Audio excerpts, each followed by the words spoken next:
വായിച്ചാലും വളരും,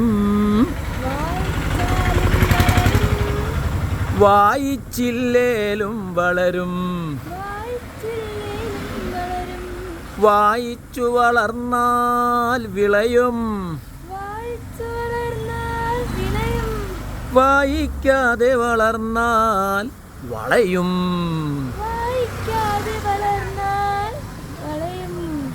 വളയണമോ വിളയണമോ,